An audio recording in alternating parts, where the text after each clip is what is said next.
Good afternoon. Good afternoon. How are you? I'm doing good. How are you? I'm okay. May I please ask you to tell us your name and share a little bit about yourself so we can get to know you a little bit? Anything you feel comfortable sharing? My name is Sharon, and I'm originally from Brooklyn, New York. And I've been in I moved to North Carolina like maybe 13 years ago. That's where I live now. And I actually work in the IT field. Started in other careers before I worked in the IT field. I was in banking. I was also doing education, and then now I'm in the IT field working as a cybersecurity engineer. And some of my side hobbies I'm doing are Toastmasters. I just started doing that, and I'm also a part of some cybersecurity clubs like Women in Cybersecurity, ISSA, ISACA, and I'm also have some side businesses that I'm doing. I'm a Mary Kay consultant, also on the side, and I'm also trying to maybe launch a T-shirt business. I have a website, but I'm still trying to figure out what I'm going to do with it. Mm-hmm. And that's a little bit about me. And I have a son. That's one thing. He's special needs. How old is he? He's 17. It's his last year of high school, Mm-hmm. but he has autism, so he'll be in there for a little while longer. You know, I hate to start with this part of the conversation, but I feel like since I asked the question, I assume he's always with you. He's never out and about without you or without someone making sure he's okay. Yeah, he has to be with someone most of the time. Sometimes I can leave him for a quick minute to go to the store for like maybe 15 minutes, but like I can't leave him too long by himself. So you don't have that fear of encountering law enforcement or racists or any things like that because you're with him all the time? Yeah, he doesn't. And then he's not a social kid. Right. He's not really social. But you do see how law enforcement could see that as resistance or something else because But he's not. Right. Mhm. Yeah. Yeah, by talking to him, you can tell that he's special needs. Yeah. Like, so I guess they wouldn't really bother him as much because they can tell just by talking and having a conversation with him, you can tell he's special needs. Well, he's not like the normal child. Let's pray that that is indeed the case and that nothing happens, because there's too many mothers here with broken hearts about their sons. So we certainly don't want that. Yeah. So tell me, how did you get from all the other careers to IT? What made you make that transition?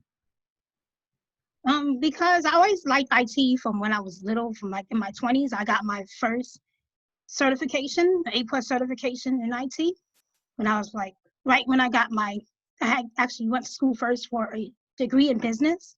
Mm-hmm. I had got an associate's in my 20s in business, but I had met my ex-husband at the time, and he was telling me about computers, and he used to build computers. So he told me about the A+ class, and he was like, let's do it together. So we went and did the class together, and we got our certifications together. And then when I started trying to look for a job in the help desk, like entry-level IT, at the time, those jobs weren't available because they were getting outsourced back in the 2000s, I think. They were getting outsourced to like Philippines and India, so I couldn't find those jobs. So I left that IT field thing alone and went into banking from there. And then after banking, I ended up going into teaching, I think. And then from teaching, I went back to school again and got my bachelor's degree in business education with a major in IT. And so that's how you ended up in the field. Do you find work enjoyable, especially cybersecurity? Do you find that enjoyable and successful for you? Yes, it's like a very successful part of my career because it's very hard and competitive to get into. And I've been blessed twice with 2 offers, like right after I got my certification, because I had worked in IT for 4 years before I got into cybersecurity. And as soon as I got my cybersecurity certification, I got 2 job offers right away. And those 2 companies were willing to give me a chance. Because it's very hard. A lot of companies don't want to give chances. Right. I got lucky from those 2 companies. and I just took the best offer that was suitable for me. Was that while you were still in New York, or was that once you moved here to North Carolina? But that was North Carolina. Oh, okay. And so comparatively, so I was born in Brooklyn to Hmm. Best Eye. Um, how do you compare being here to there? Over here, the cost of living is lower, and you can do a lot more for your money here, you know. So over here, I'm able to live comfortably, you know, afford everything. I'm a single mom, so afford everything by myself. Mm-hmm. You know, I don't need no help from anybody. Mm-hmm. And even like the job market is more, it's not as competitive, you could say. Like I was able to come down here and start my IT career because in New York it was hard. But Mm-hmm. over here, right out of college, I went straight for IT jobs. Like Mm-hmm. I didn't go for no business jobs. I didn't go back to teaching. I went straight for IT jobs, and I was able to get one here, and they gave me a chance. Excellent.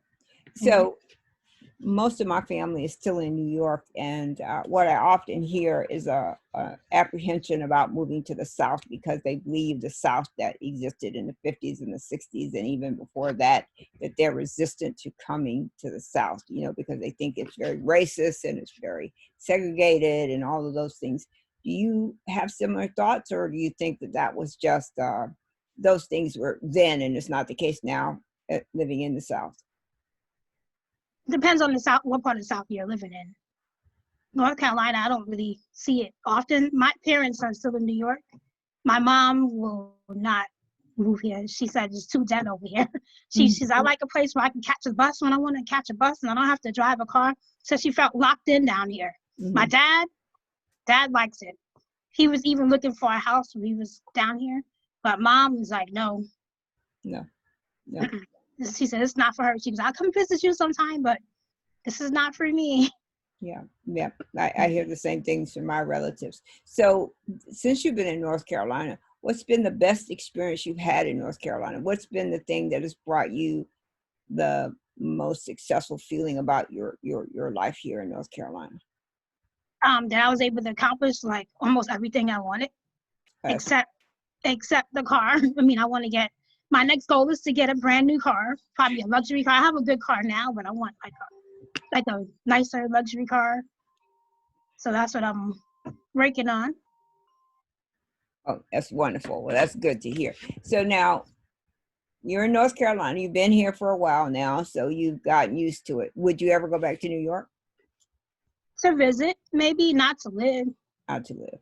Absolutely. Yeah.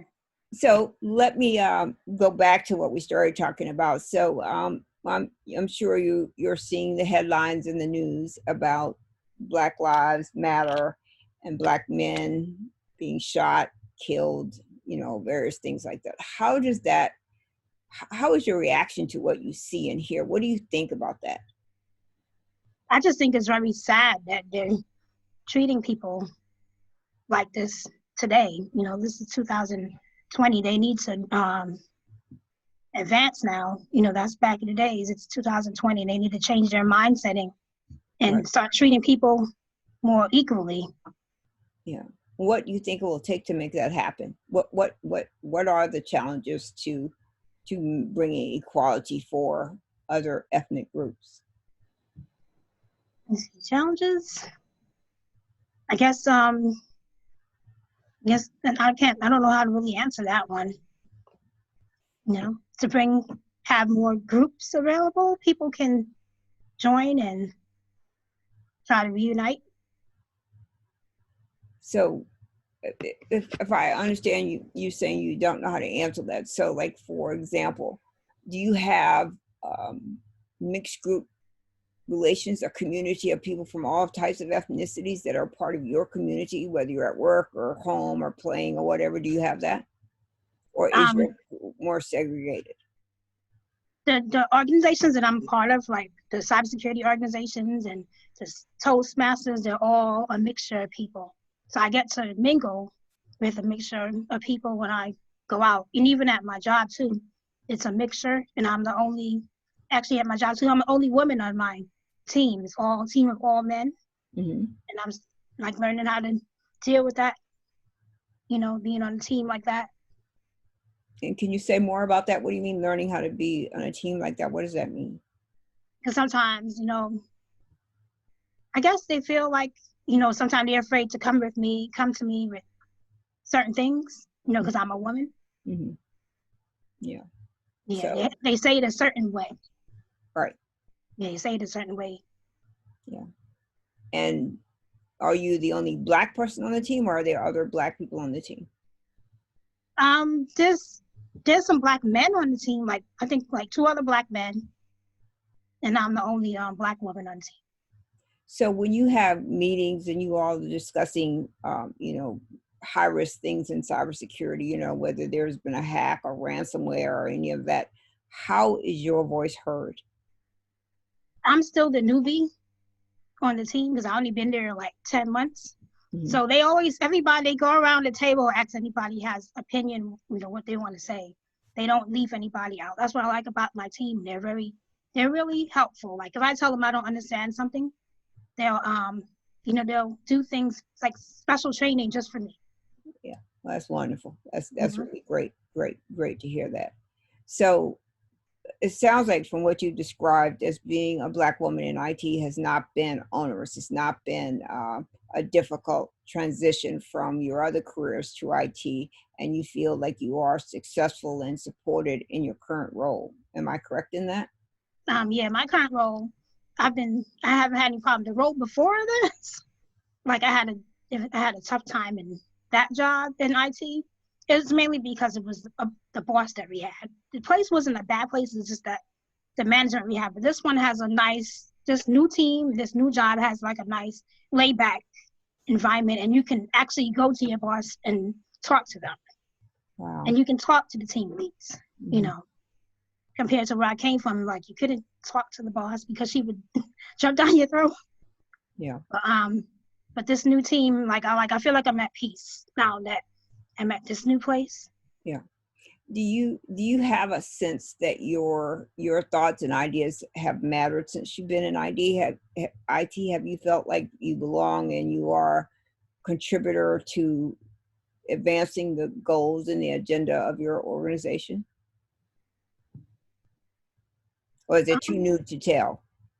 I'm still too new. I'm just following along right Mm-hmm. now and trying to learn everything from the Mm-hmm. more senior engineers, Mm-hmm.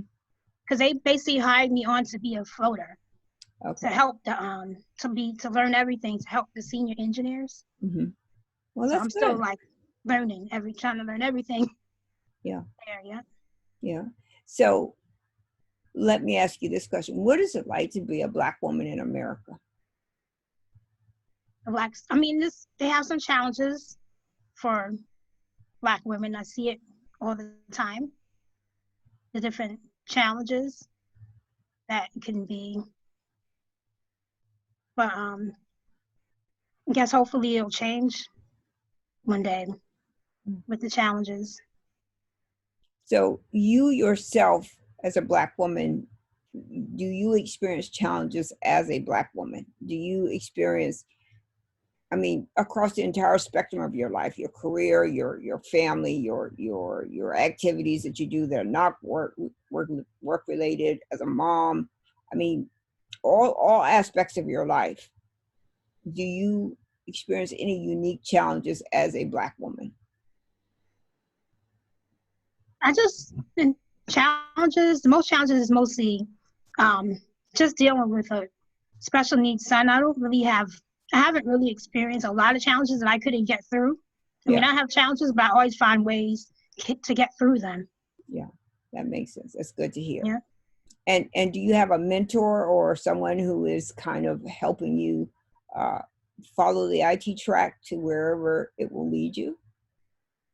I have a few people that mentor me, but I'm mostly the mentor, and I do most of the mentoring. I'm in a couple of mentoring clubs to mentor people to get in the field, the cybersecurity field, because it's so hard.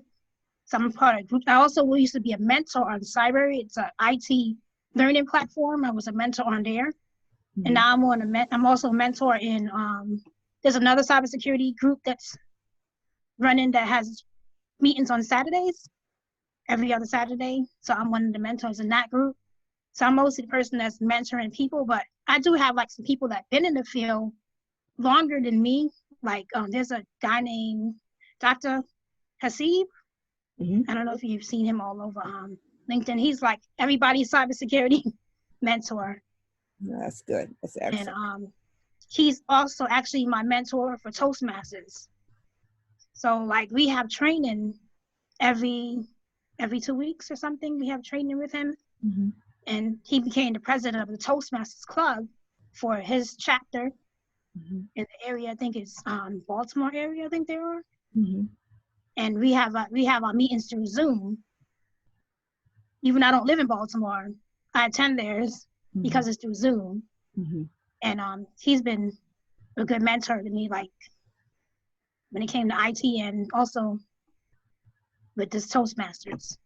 And what do you want to do with Toastmasters? Why did you decide to enroll? And can you tell the people listening, if they don't already know what Toastmasters is, what Toastmasters is?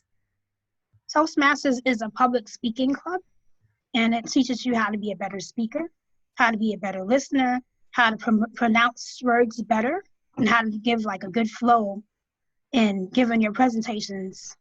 And one of my goals is to be a speaker. I want to be a speaker more in the cybersecurity world. So I want to do more of those speaking events. So I'm trying to learn how to be a better speaker. And also for me doing Mary Kay and some of my other stuff, like I want to learn how to do presentations very well, to present the products. So it helps me in my career and my business.